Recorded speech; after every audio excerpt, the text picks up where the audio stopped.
بسم الله الرحمن الرحيم السلام عليكم ورحمة الله تعالى وبركاته وعنا ونكسن دمانتين بأمر الدنيا كهجوكتان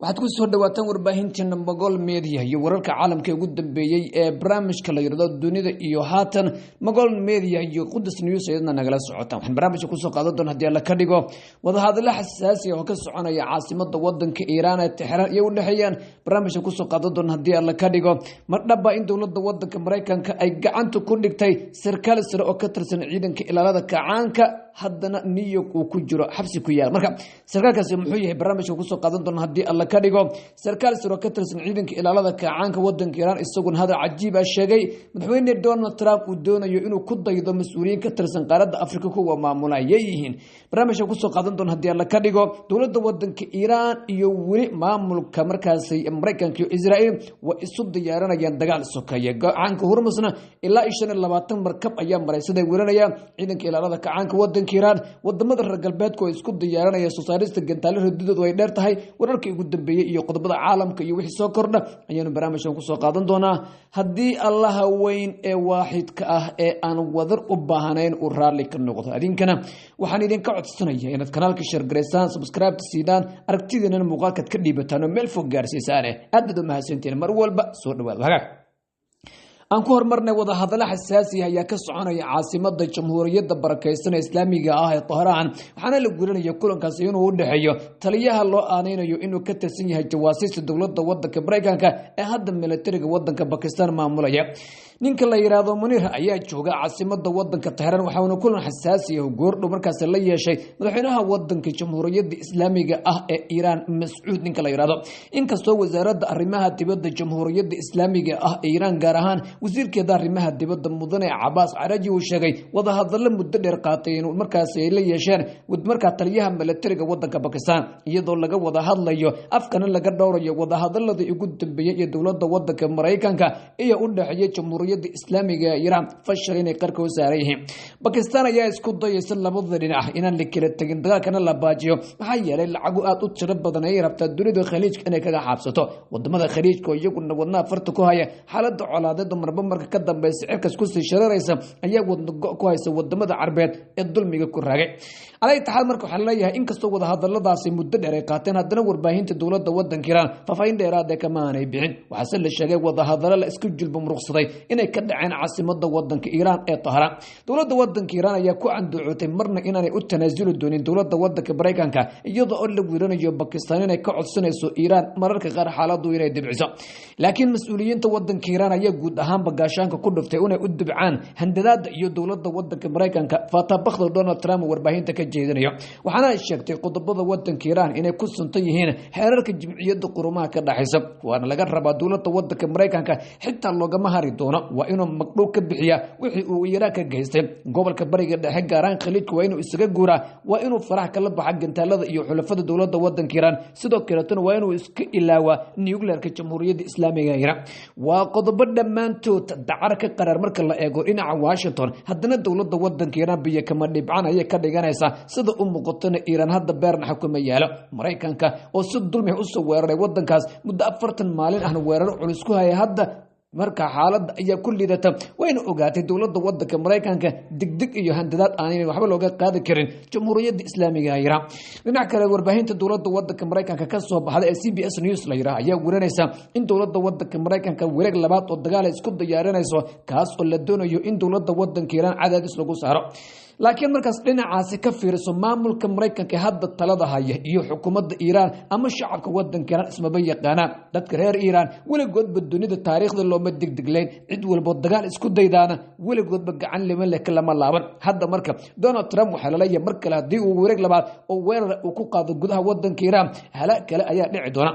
ciidanka ilaalada kacaanka jamhuuriyadda islaamiga ah ee Iran ayaa wacd ku maray markan hadii la isku dayo weerar la ka dhana dawladda wadanka Iran waji kale inay yeelan doonaan gantaalo cusub oo aan weli saaxadda dagaalka gelin in lagu soo harqii doono gobolka bariga dhexe carab badan oo qaxaysan la arki doono ciidamada Ameerikaankana maxaabiis ahaan inay u qabsan doonaan waxay dowladda wadanka Mareykanka xasuusisay fadlan qalbigiina yaanay ka bixin hana tirtirin taariikhda dib u xasuusta wixii dhacay sanadkii 1979 ama 79 xilligaas oo islaamiyiinta gobonimo doonka ah wadanka Iiraan si rasmi ah u la wareegeen waana mid kamid ah maalmaha midow ee wajiga kaga qoran shacabka iyo dowladda wadanka Mareykanka xilligaas oo Israa'iil iyo dowladda wadanka Mareykanka ay markaas Iiraan u ahayd meel sidoo weyn u isticmaala ama ba aan ku tilmaami karo jodariga ay ku seexdaan wax u dhigma hadii ba aanay ahayn sariirta loo soo raaxad doonto ee tumashadana dusheedu aanay ka marnayn laakiin 79 wixii ka dambeeyay wixii ka horeysay wixii ka dambeeyay wadanka waxa la wareegay halyeeye gobonimo doon ah isla markaana inkastoo xogaa culays uu jiro haddana aanay ka kaftamin madhabka shiiciga ah ay iyagu ay aaminsan yihiin ay taxal markuu waxaan leeyahay dowladda wadanka Mareykanka marka xaalka kulliye madaxweyne Donald Trump ayaa hada cajiib idinka haya waanu imaan doona sarkaalka la weerarayo in dowladda wadanka Iiraan uu ka tirsan yahay ee gacanta ku dhigtay dowladda wadanka Mareykanka laakiin madaxweynaha wadanka Mareykanka Donald Trump ayaa warbaahinta isagoo la hadlayo wuxuu yiri ninka dhakhtarka in loo oga yeero ma dhibsanayo ayuu yiri siyaasi in looga yeero ma dhibsanayo anigana in dictator baa tahay la yiraahdo in dictator la igu yeero aad ayaan uga faraxsanahay diyaarna waan u ahay ayuu yiri magaca dictator waxa uu ka turjumayaa bukulaya Donald Trump nin hal adag oo aan kaftamin go'aankana gacamihiisa ku ceshta sidaas daraadeed hadii dictator la igu yeerayo wuxuu leeyahay dib kuma qaba madaxweyne Donald Trump ayaa aqalka cad ee wadanka Mareykanka u bedelay meel lagu maadeysado laguna kaftamo mararka qaar la yiraahdo gurigii ay ka soo baxayeen odayaasha waala hadda korna waxa la xasuusanayaa isagoo ku tilmaamay inuu yahay boqor arintaas oo in ka badan 10 milyan oo Amerikaan banaanka u soo saartay isaguna kama aamusina intuu ku jeexjeexay oo yaro kooban oo AI la sameeyay ayaa ka soo muuqanaya isagoo markaas dadka dibad baxay saxaro ku fardhinaya Donald Trump iyo shacabka Mareykanka isku meel uma tukanayeen waxa dhinaca kale waanu imaan doonaa Lebanon iyo ciidanka xogaga shuftada ah ee halkaas weerarka ku ay waxa ay sameynayaan iyo wararkii ugu dambeeyay laakiin Morgan aan aadno dhinaca iyo markaas Jamhuuriyadda Islaamiga Iiraan 15 bishan aan ku jirno 2026 ayaa hay'adda sirdoonka dowladda wadanka Mareykanka waxay gacanta ku dhigtay sarkaal ka tirsan ciidanka ee dhalashadiisu ama iraade sarkaal u dhashay dowladda wadanka Iiraan hay'adda sirdoonka dowladda wadanka Mareykanka ee marka la yiraahdo CIA ayaa gacanta ku dhigtay sarkaal la weerarayo in si weyn ugu dhow yahay ciidanka ilaalada kacaanka wadanka Iiraan ninkan ayaa 15 bishan aan ku jirno waxa lagu qabtay garoon ku yaala markaas dalka Turkiga isagoo markaas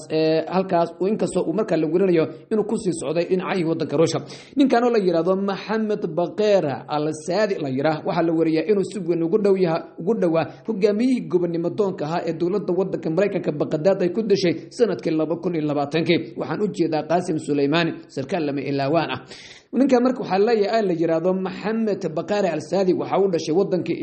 Ciraaq waxaana laga qabtay mid kamid ah garoomada ku yaala wadanka Turkiga intaas kadibna hay'adda Mareykanka ayaa qaadatay hadda waxa uu ku xiran yahay saldhig ku yaala magaalada New York ee Jimciyadda Qurumaha ka dhaxaysa xarunta Jimciyadda Qurumaha ka dhaxaysa ninkan waxa lagu eedeeyay inuu isku dayay inuu dilo gabar uu dhalay Donald Trump isagoo uga argudaya saaxiibkiisa dowladda wadanka Mareykanka gaar ahaan marka 2020 amar uu Donald Trump bixiyay lagu dilay laakiin waxba yaabka le waxa kamid ah ninkan Mareykanka ma aadin Mareykanka ma tagin isla markaan uu ma socdaalin waxa la isweydiinaya sababta ninkan oo maraya wadanka Ciraaq ee wadanka Turkiga la isaga qabsanayo gabadha Donald Trump uu dhalay xaguu ka gaara ma jooga isagu gobolka bariga dhexe ayuu jooga laakiin waxaan oo dhan wax u badan tahay sida la leeyahay wararka faata baqday aanay waxba ka jirin inta badan la doonayo in lagu xalaalaysto dadka ka soo horjeeda guumaysiga dowladda wadanka Mareykanka iyo xogaga burcada ah ee gobolka bariga dhexe jooga waxa kale yaab la iyadana in dowladda wadanka Turkiga horaan idinku sheegay Turkiga waa amiir u shaqeynaya Israa'iil iyo Mareykanka sidee nin u dhashay wadanka Ciraaq oo diyaarad saar oo Ruushkan u sii socdo uu ku aqbalaya in wadankiisa laga afduubto dabcan ninkaas hadduu dhalan lahaa dowladda wadanka Iiraan jawi kale ayaa dhici lahaa laakiin maadaama uu ka soo jeedo Ciraaq oo hadda xaalkeeda alo sahal yahay isla markaana hadda ay ka jirto dowlad markaas aad u jilicsan kaba liirta aan oran kara kuwa Soomaaliya maanta ka dhisan iyo dowladda wadanka Ciraaq iyo Lebanon iyo kuwa waxa jira caalamka Islaamiga hadda ama dunida islaamka dowladda lagu maadeysto kuwa hadda Soomaaliya ka shaqeeya ayaa kamid ah waxaan kamid ah tan Lebanon ka jirta tan Iraq ka jirta ayaa la mid ah waxa kale oo la mid ah mid Suudaan ka jirta oo iyaduna kaba siilidato marka waa wax magaca iyo qolofta maamul dowladeed ka ah laakiin caloosha u shaqeeystayaal gudnimo doon ay maamulayaan way marka la taxalin kar waxa la weeraraya marka had inuu New York ku xiran yahay markaana su'aalo la weydiinayo waxa kale lagu eedeynaya ninkan inuu rabay in uu dilo mas'uuliyiin Amerikaan laakiin waxaas ilaa iyo hadda cadeen looma haye waa faatabaqda dawladda wadanka Mareykanka iyo dulmiga lagu maagayo dadka muslimiinta ah dunida Socdaaliya waxa dhinaca kale sarkaal sare oo ka tirsan ciidanka ilaalada kacaanka ayaa hadal yaab la sheegay wakaalada wararka dawladda wadanka Iran ee tasniim la yiraahdo ayaa xogtan baahinaysa waxa leedahay sarkaalkan waxa soo xigtay inta uu Trump waalan yahay ama iswaalayo waxa uu leeyahay ninkan inaga ayaa ka waalan wadankeedana marna uma ogolaan doono duulaanka wadanka Mareykanka uu markaas ay soo wado hadii la isku dayo mar kale Iran in la weeraro 1 milyan iyo 800 kilomitir dad gobanimo doon ah isla markaana gacantooda hub macaan uu ku jiro ayaa jooga Trump Iran cid kama hortaagana xiniyaha dad isku haysana fagaaraha iskeen dagaal hadda korb waa soo qaaday aanana kuma aadan dhamin haddana ma filayo inaad malab iyo xalwad diyaarsano hilib ari lagu diray aad ku dhulka doontid gudaha wadanka Iran halaaga ciidamadaada wadna kurkurka iyo xulafadaada gobolka oo aan tirtirno ayaad ka dheefay doontaa ayuu yiri sarkaalkan sare ka tirsan ciidanka ilaalada kacaanka Jamhuuriyadda Islaamiga ah ee Iran وهاجاك دينا عكلادين وإجرنا مدحون دونالد ترامب يا وحوليه هاي وان كجابسون دونا بوليه إن فسح بدن قالوا محيي لي هؤلاء أيا جريوليه مركز جدول عقلك عاد أيا وكالة تقول لك رويترز وحورينسا إن مركز واحد بدن لقى بتلي ودونالد ترامب فسح يسوي كنت جري جورجيس حد اللي جوجي أنت بدن أي صورة قلتها إنه حفيزك الجو حتى وعو الشيء يقول يسوق دلي عروس ومركز جري يونس وكيف جرينهم دينا عكلنا التاني مركز مدحون دونالد ترامب وطلب قبتي جارهان سنة كان إلا بكون يشين لبعتك اللي قصوا بالله مسؤوليinta Amerikaanka ah darajadooda ugu sareysa is cazilaya ayaa aad u tiro badan tii u dambeysana waxay ahayd gabadhii maamuleysay hay'adda sirdoonka gudaha wadanka Mareykanka gabadha la yiraahdo Tulsi Gabbard gabadhaas oo hadda shaqada ka tagtay Tulsi Gabbard ayaa talada ugu tagtay markay fahmi weyday hab dhaqanka dawladda wadanka Mareykanka sida ay warinayso markaasay wakaalada wararka ama telefishinka CNN la yiraahdo ee dawladda wadanka Mareykanka ay leedahay Tulsi ayaa tiro dhowr mar u sheegtay in weerarka Iran uu khalad yahay dawladda wadanka Mareykanka hadda aan jirin sabab loo weeraro Iran laakiin maadaama Donald Trump iyo xulafadiisu aan danta wadanka Mareykanka ka shaqeyneen waa sidii hadalka u dhigtay gabadhan la yiraahdo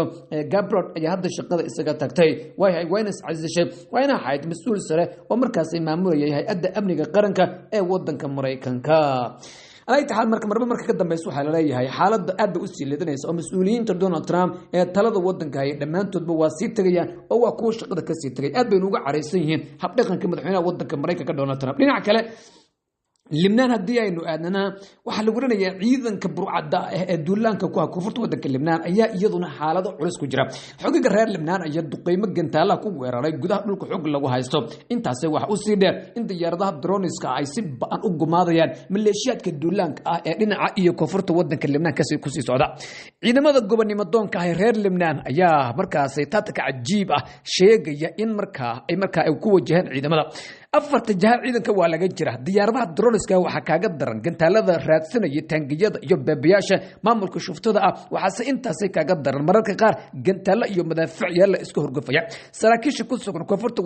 wadanka Lebanon ee ka tirsan maleeshiyada burcad ah ee duulaanka ku ah dhulka muslimiinta ayaa iyaguna wadnaha farta ku haya maalinba tan ka dambaysa way sii go'onayaan diyaaradaha helicopteriska ayaana ka daalayna inay soo daabulaan dhaawaca iyo sidoo kale kuwa dagaalka ku baqtiyay ee maleeshiyaadka burcad ah ciidamada ka tirsan ay taxal marka waxa la leeyahay Netanyahu isaguna wadnaha ayaa farta ku haya waxaana la leeyahay dawladda wadanka Iran burburka ay u geysatay garoomada diyaaradaha iyo saldhigyada militariga kuwii sirdoonka ayaa wali la daala dhacaysa xogaga burcad ah ee dhulka muslimiinta xoogga ku haysta shuftada ayaa hadda si weyn ugu walwalsan weerar labaad oo la qaado ay wajiga ay yeelan karto iyadoo guud ahaanba xaaladda gobolka bariga dhexe khatar ku jira carabta caloosha u shaqeeyaasha ah ee gudnimo doonka haya iyaguna hadda wadnaha farta ku haya inkastoo ay sutag imaaraadka carabta iyadoo la warinayaba in haddii markan uu dagaal qaraxo si wanaagsan u dhadhami doonto gacanta adag ee xogaga gobonimo doonka ah ee Jamhuuriyadda Islaamiga ah ee Iran